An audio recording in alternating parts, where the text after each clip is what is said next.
প্রতিবাদী কণ্ঠ মানবতার ফেরিওয়ালা শ্যামাপ্রসাদ মুখার্জির ট্রাস্টের কর্মকর্তারা মানবতার আবেদন দুই এতিম শিশুর পাশে দাঁড়ানোর আহ্বান। নমস্কার দর্শক বন্ধু, আপনারা কিরকম আছেন? আশা করছি সবাই ভালো থাকবেন। আজকের এই ভিডিওটি কোনো আন্দোলনের নয়, কোনো উৎসবের নয়। আজকের এই ভিডিও এক হৃদয় বিদারক বাস্তবতার গল্প।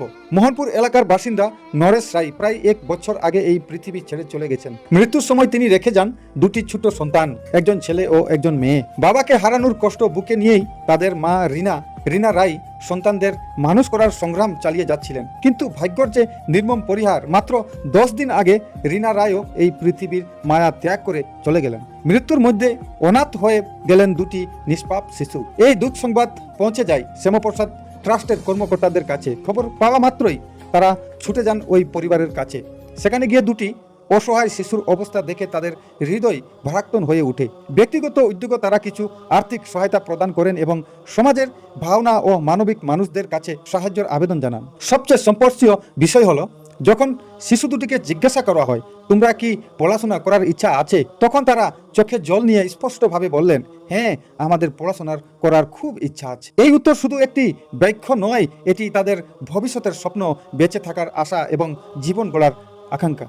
আজ আমরা সমাজের সকল দয়াবান মানুষের কাছে আবেদন জানাই, আসুন আমরা সবাই মিলে এই দুই শিশুর পাশে দাঁড়াই। সামর্থ্য অনুযায়ী একটু একটু সাহায্য, একটু ভালোবাসা এবং একটু সহযোগিতায় পারে তাদের ভবিষ্যৎকে আলোকিত করতে। মনে রাখবেন, এতিমের মুখে হাসি ফুটানোর চেয়ে বড় মানবতা আর কিছুই হতে পারে না। আসুন আমরা সবাই মিলে প্রমাণ করি মানবতা এখনো বেঁচে আছে। সবাইকে অসংখ্য ধন্যবাদ।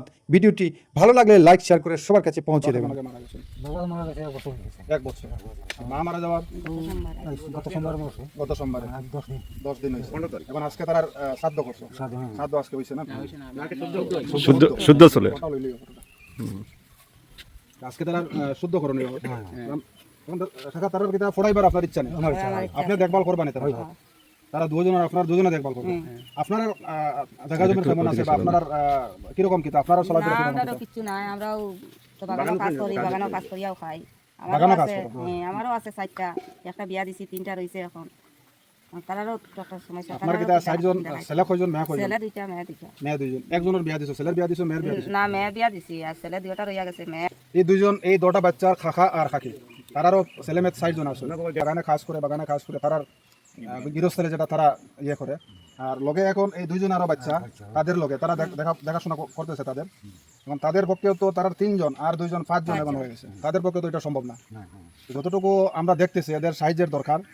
আমরা আমাদের সরকারিভাবে যদি এরকম কোনো কিছু থাকে, সরকারিভাবে যদি কিছু থাকে, আমরা দেখবো সরকারের কাছে, আমরা দাদার কাছে এটা ইয়ে করবো, দাদার সামনে দেবো। এটা যদি সরকার থেকে যদি কোনো কিছু হয়, আপনারা সরকার থেকে দেওয়া হবে। আর যদি এই এলাকার যদি বিজ্ঞ যারা লোক আছেন, যাদের টাকা পয়সা আছে, যাদের দিল বড় আছে, মন বড় আছে, অনেক লোক আছে মন বড় দিল বড়, এরকম বাচ্চাদের সাহায্য করা আমরা দরকার। কিন্তু আসবেন, দেখবেন, একটু এদেরকে সাহায্য করবেন। আর যদি ভবিষ্যতে আপনাদের কোনো কিছুর দরকার হয়, যদি কোনো সাহায্যের দরকার হয়, আমরা আছি, আমার এই নবেন্দু দা আছে, আমার ধনঞ্জয় দা আছে, আমার চম্পা দিদি আসেন, আমাদেরকে বলবা। আমরা যতটুকু সম্ভব কিরকম আপনাদের সাহায্য করতে হয়, যদি সাহায্য করার ক্ষমতা থাকে, আমরা সাহায্য করবো। ঠিক আছে, ধন্যবাদ। বাচ্চাদের 2টা, একটা ছেলে একটা মেয়ে। তার বাবা মারা গেছেন আজকে 1 বছর হয়ে গেছে, আর মা মারা গেছেন আজকে 10 দিন হল। তার চলার খাওয়ার ব্যবস্থা নাই, 2টা বাচ্চা নিতে পড়ারও কোনো ব্যবস্থা নাই, টাকা পয়সারও ইয়ে নাই। যেটা যদি তার অবস্থা নাই, যদি আমরা সরকারি তরফ থেকে কিছু সাহায্য ইয়ে থাকে, যদি দয়া করিয়া সবে একটু তারা সাহায্য করতাম।